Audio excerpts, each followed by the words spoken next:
Hello నమస్తే and అస్సలాముఅలైకుం welcome to my YouTube channel టెంపోబా. సో నా పేరు తైబా. నేను నీట్ లాంగ్ టర్మ్ చేస్తున్నాను. నేను ఒక స్టూడెంట్. సో నాకు నీట్ మీద కొంచెం నాలెడ్జ్ ఉంది కాబట్టి కొంచెం కాదు, I have sufficient amount of knowledge about NEET. So నేను ఈ వీడియో పెట్టడం జరిగింది.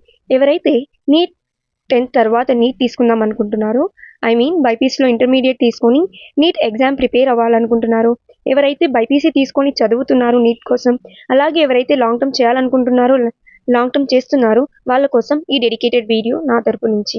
సో ఎవరికైతే నీట్ తెలియదో వాళ్ళ కోసం కొంచెం బేసిక్గా నీట్ అంటే ఏంటో చెప్దాం.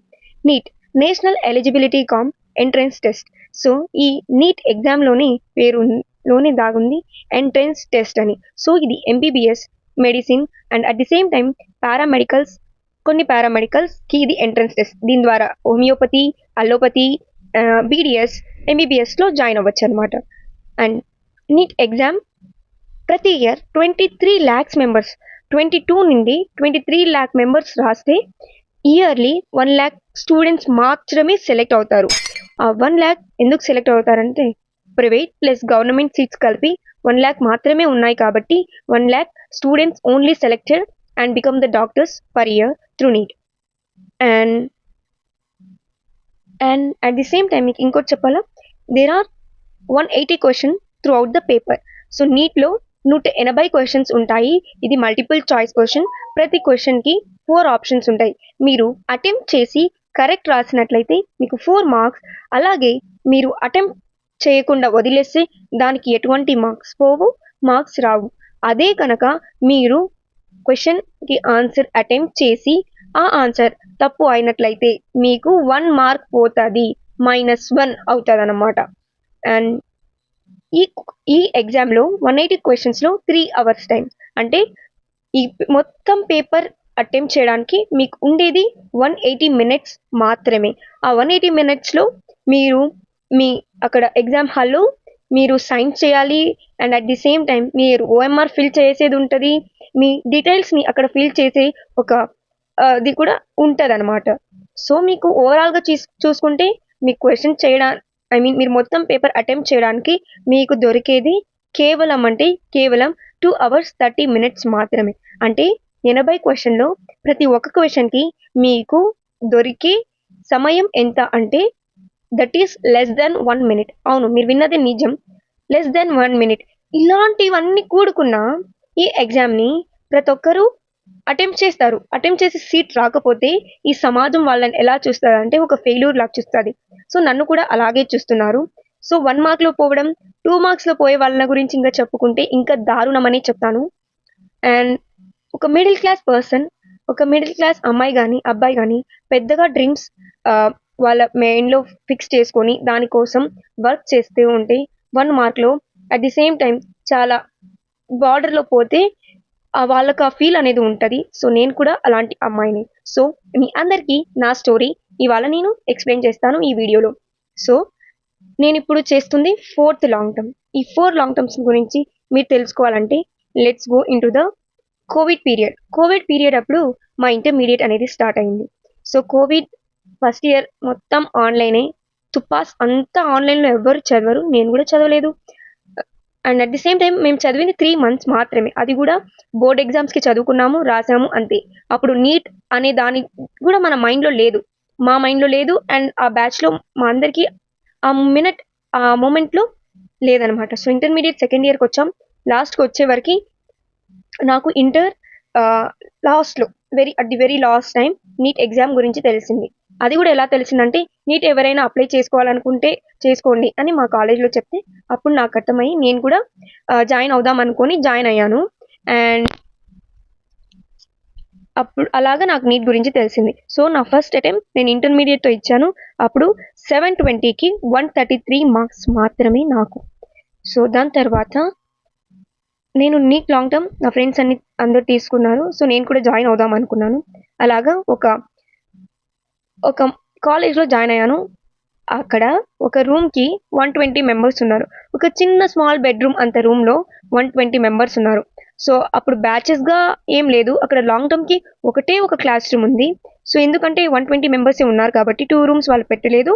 వన్ రూమ్ పెట్టారు. అండ్ ఆ రూమ్లో పాడుకునే వాళ్ళు పాడుకుంటున్నారు, ఆడుకునే వాళ్ళు ఆడుకుంటున్నారు, చదువుకునే వాళ్ళు చదువుకుంటున్నారు. సో అక్కడ చాలా డిస్టర్బెన్స్ ఉండింది. నేను అక్కడ ఉండలేక ఇంటికి కాల్ చేసి ఇంటికి వచ్చేసాను. Yes, I quit from there and I return back to my home. So ఇక్కడ అసలు కథ స్టార్ట్ అవుతుంది. నేను ఆన్లైన్ క్లాసెస్లో జాయిన్ అయ్యాను. Again I am struggling with my stone pain. Gall బ్లాడర్లో స్టోన్ అనేది ఒక హెల్త్ కాజ్ స్టార్ట్ అయింది. ఆ కాజ్ వల్ల నేను కొంచెం కొంచెం చదివాను, బట్ పూర్తిగా అయితే చదవలేదు. అండ్ అప్పుడు వరకు నాకు అన్ని లెసన్స్, ఫిజిక్స్లో అన్ని లెసన్స్ అనేవి నాకు పేర్లు కూడా తెలియదు. సో ఆ ఇయర్ అలా అలా చదువుతూ కొన్ని రోజులు రెస్ట్ తీసుకుంటూ కొన్ని రోజులు చదువుతూ అలా ఉండి నాకు 720కి 438 మార్క్స్ వచ్చాయి. సో అప్పుడు నాకు సీట్ రాలేదు. అగైన్ నేను సెకండ్ లాంగ్ టర్మ్ చేశాను. సెకండ్ లాంగ్ టర్మ్లో ఎగ్జామ్స్ టైంకి మళ్ళీ నాకు స్టోన్ పెయిన్ స్టార్ట్ అవుతుంది. అండ్ అట్ దట్ టైం నేను సెకండ్ లాంగ్ టర్మ్ అప్పుడు ఈ స్టేట్మెంట్ బేస్డ్ క్వశ్చన్స్ వచ్చాయి. ఎగ్జామ్లో నేను మొత్తం బయో అటెంప్ట్ చేసి ఓఎంఆర్ ఫిల్ అయ్యేలోపు మిగిలినది 15 మినిట్స్ మాత్రమే. సో టైం మేనేజ్మెంట్ అనేది నేను సరిగ్గా చేయకపోవడం వల్ల సెకండ్ లాంగ్ టర్మ్ కూడా ఎత్తిపోయింది. I scored 427 out of 720 in my second long term. ఇంకా థర్డ్ లాంగ్ టర్మ్ ఇలా కాదు. మా పేరెంట్స్ నన్ను అడిగారు, ఇంకా మేము చదివిలేము, ఇంకా ఆపై వేరే ఏదైనా గ్రూప్లో జాయిన్ అయిపో, లైక్ ఎంసెట్ ద్వారా ఏదైనా నువ్వు వేరే గ్రూప్స్లో వెళ్ళిపో, పారామెడికల్ అన్నారు. కానీ నేను ఎంబీబీఎస్ డాక్టరే అవ్వాలని పట్టుబట్టి థర్డ్ లాంగ్ టర్మ్ విజయవాడలోని శ్రీ గోసలైట్స్ మెడికల్ అకాడమీలో జాయిన్ అయ్యాను. సో మొత్తం అంత మంచిగా సాగుతుంది. నా థర్డ్ లాంగ్ టర్మ్ అప్పుడు, ఆ లాంగ్ టర్మ్లో అప్పుడు మా అవ్వగారు చనిపోవడం వల్ల నేను ఇంటికి రావడం జరిగింది. ఒకసారి హెల్త్ ఇష్యూ వల్ల ఇంటికి రావడం జరిగింది. అయినా నేను నా బ్యాక్లాగ్స్ లేకుండా నీట్గా కవర్ చేసుకొని ఒక మంచి ప్రణాళికతో చదువుతూ ఉన్నానన్నమాట. ఈ చదివే క్రమంలో ఎగ్జామ్ రోజు క్వశ్చన్స్ చూస్తే నాకైతే దిమ్మ తిరిగిపోయింది. మెయిన్ ఫిజిక్స్ అండ్ కొన్ని chemistry questions and even bio కూడా కొన్ని చూస్తే ఆ క్వశ్చన్స్ చూసి భయపడడం వల్ల నేను మిగతా వచ్చే క్వశ్చన్స్ కూడా తప్పు చేసి రావడం అనేది జరిగింది. So I scored very low in my third long term even after studying so much of hard work. Even నేను ఆ టైంలో థర్డ్ లాంగ్ టర్మ్ టైంలో మూవీస్ పెట్టినా కూడా మూవీస్కి వెళ్ళేదాన్ని కాదు.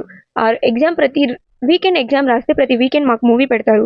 ఆ వీకెండ్ అప్పుడు కూడా నేను మూవీకి వెళ్ళకుండా నా క్వశ్చన్ పేపర్ అనాలిసిస్ అనేది చేసుకునేదాన్ని. ఇంతగా నేను స్ట్రగుల్ చేసి మా పేరెంట్స్ నా దగ్గర వస్తారంటే కూడా వద్దు, రావద్దని చెప్పి ఎన్నో సాక్రిఫైస్ చేసి, కొన్ని ఫెస్టివల్స్ సాక్రిఫైస్ చేసి అన్నీ చేస్తే కూడా నాకు సీట్ రాలేదు. సో ఇంకా ఇంటికి దాని తర్వాత నేను ఫిజిక్స్ వాళ్ళలో తక్కువ ఖర్చుతో ఫిజిక్స్ వాళ్ళలో జాయిన్ చేసుకొని ఇప్పుడు ఫోర్త్ లాంగ్ టర్మ్ అనేది చదువుతున్నాను. సో నా నుంచి నేను మీకేం చెప్తానంటే, లాంగ్ టర్మ్స్ మీద లాంగ్ టర్మ్స్ చేసిన నాకు నా ఫీలింగ్ ఎలా ఉందంటే, నా ఫ్రెండ్స్ అందరూ ఇప్పుడు డిగ్రీ కంప్లీట్ చేస్తున్నారు. వాళ్ళ డిగ్రీ కంప్లీట్ అయిపోయింది. ఈవెన్ కొందరైతే ఇంటర్న్షిప్ చేస్తున్నారు. ఎవరైతే ఎంపీసీ తీసుకున్నారో వాళ్ళందరూ ఇంటర్న్షిప్ చేసుకొని కొంచెం మనీ అనేది ఎర్న్ చేయడం కూడా స్టార్ట్ చేశారు. వీళ్ళని చూసి మా పేరెంట్స్ వీళ్ళంతా ఇంతగా వేరే కోర్స్ తీసుకొని మంచిగా ఎంజాయ్ చేస్తూ ఉంటే నువ్వేదో చదువుకుంటూ అదే నీట్ అని పట్టి కూర్చున్నావు అని చెప్తారు. సో నీట్ అనేది కొందరికి ఒక ప్యాషన్ ఉంటుంది. నేను కూడా ప్యాషన్ వర్సెస్ చాయిస్ పెట్టుకొని దేనిదో దాంట్లో వెళ్ళిపోవచ్చు. మీకు ప్యాషన్ అనేది ఉంటే డోంట్ లీవ్ యువర్ డ్రీమ్ అని నేను చెప్తాను. ఒకవేళ మీకు ప్యాషన్ కాదు, చాయిసెస్ కూడా ఉన్నాయంటే, so you are very very welcome to take many other courses. ఎందుకంటే చాలా చాలా మంచి ఆపర్చునిటీస్ ఉన్నాయి. నేను ఇప్పుడు ఎప్పుడైనా నా ఫ్రెండ్స్ కాల్ చేస్తే వాళ్ళు ఇలాగున్నారు అలాగున్నారని మా రిలేటివ్స్ ద్వారా కానీ ఫ్రెండ్స్ సర్కిల్ ద్వారా కానీ నాకు తెలిస్తే, నేనేంటి ఇలా అయిపోయాను, నాకెందుకు సీట్ రాలేదు, ఎందుకు నేను కష్టపడ్డా కూడా నాకు సీట్ రాలేదు అన్న క్వశ్చన్, అన్న బాధ నాకు ఎక్కువ ఉంటుంది. సో నేను మీకు మాటల్లో చెప్పలేను అది. Some times I even cry without not knowing my parents. మా పేరెంట్స్ తెలియకుండా కూడా నేను బెడ్షీట్ కప్పుకొని ఏడ్చే రోజులు ఉన్నాయి. సమ్ టైమ్స్ చదువుతా కొన్ని థాట్స్ అనేవి మన మైండ్లో రన్ అవుతూ ఉంటాయి. ఏజ్ అయిపోతూ ఉంటుంది, లాంగ్ టర్మ్స్ మీద లాంగ్ టర్మ్స్ చేసుకుంటూ ఉంటాము. సో మీకు నేను చెప్తాను, 1 or 2 లాంగ్ టర్మ్స్, అంతకంటే ఎక్కువ చేయకండి. మీకు ప్యాషన్ ఉన్నా కూడా ప్యాషన్ లేకున్నా కూడా మీరైతే చేయకండి. ఎందుకంటే age matter, money matter, career matter. నాకైతే పర్సనల్గా ఇలానే అనిపించింది అబ్బా, నీట్ నేను ఎందుకు ఫోర్త్ లాంగ్ టర్మ్ తీసుకున్నాను, ఏదో ఒక కోర్స్లో జాయిన్ అయిపోయింటే బాగుండేమో అని నాకు అనిపిస్తుంది. 50-50గా అయితే లేదు, 80% వేరే కోర్స్ తీసుకుంటే బెటరే ఏమో ఇన్ని లాంగ్ టర్మ్స్ చేయడం వల్ల అనిపిస్తుంది. సో నేను ఈసారి నీట్తో పాటు అలాగే EAMCET and some other exams కూడా ప్లాన్ చేసుకున్నాను. సమ్ అదర్ కోర్సెస్ కూడా నేను ప్లాన్ చేసుకున్నాను. నేను నీట్‌కి అయితే చదువుతున్నాను present. But I have plan b this year అనమాట.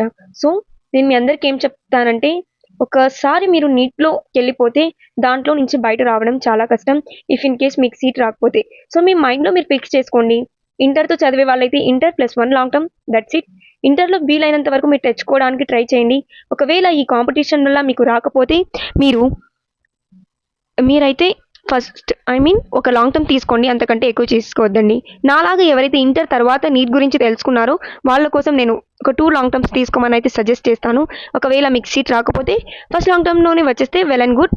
సో, ఇది నా స్టోరీ ఇంకా నేను నీట్‌ని ఒక క్రైమ్‌గా ఎందుకు భావించానంటే, నీట్ 2024 పేపర్ అనేది లీక్ అయిపోయింది. ఇంత కాంపిటీటివ్‌గా ఎగ్జామ్, ఇంత నోబెల్ ప్రొఫెషన్ అయిన ఈ ఎంట్రన్స్ ఎగ్జామ్‌లో పేపర్ లీక్ అవ్వడం ఏంటి? ఇంత నెగ్లిజెన్స్‌గా గవర్నమెంట్ ఫాలో అవుతుందా? నాకైతే చాలా బాధేసింది ఆ టైంలో. ఆ టైంలో మాకొచ్చిన ర్యాంక్ చూసుకుంటే, మాకొచ్చిన మార్క్స్‌కి 520 వచ్చినా గూడా సీట్ రావడానికి పెద్ద question mark at that time అనమాట. 2025 paper was tough due to that leakage అనమాట. That paper leak. సో, ఈ ఎన్ఎంసీ అంటే ఇవన్నీ కూడా ఇంత ఏదో చెప్తారు కదండీ! ఇంత లక్ కూడా ఉండాలి. యెస్. ఎంత చదివినా, ఎంత స్ట్రగుల్ అయినా ఆ రోజు మీరు ఎగ్జామ్ రాసే రోజు ఆ 3 అవర్స్ మీ మైండ్ ఎలా వర్క్ చేస్తదో, మీరు మీ పేపర్‌ని ఎలా ప్రెజెంట్ చేసుకుంటారనేది కూడా చాలా ఇంపార్టెంట్. సో, నేను చెప్పేది మీరు నీట్ క్రాక్ చేయాలంటే నంబర్ 1 కన్సిస్టెన్సీ. ప్రతిరోజు చదువుతూనే ఉండాలి. ఏ ఫ్యామిలీ ఫంక్షన్ ఎటువంటిది అటెండ్ అవ్వకూడదు. అప్పుడప్పుడు బ్రేక్ తీసుకుంటే ఏం పర్వాలేదు. And health important. హెల్త్ బాగుంటేనే మీరు ఇలాంటి కాంపిటీటివ్ ఎగ్జామ్స్ చూస్ చేసుకోండి. థర్డ్, ఫ్రెండ్స్‌ని మెయింటైన్ చేద్దండి. కొంతవరకు ఎక్కడెంత వరకు ఉండాలో అంతవరకు ఉండండి. మీ వర్క్‌ని మీరు డిసిప్లిన్‌గా చేసుకోండి. That's it for the video. Take care. Bye. Next నేను ఎటువంటి బుక్స్ నేను వాడుతున్నాను, ఎటువంటి బుక్స్ నేను తెచ్చుకొని వాడడం వల్ల నా మార్క్స్ అలాగే నా ఎగ్జామ్‌లో మాక్ టెస్ట్‌లో మార్క్స్ అనేవి ఇంక్రీజ్ అయినాయి అనేవి కూడా నేను షేర్ చేసుకుంటాను. Okay then subscribe to my channel టెంపో బా. Thank you. బాయ్.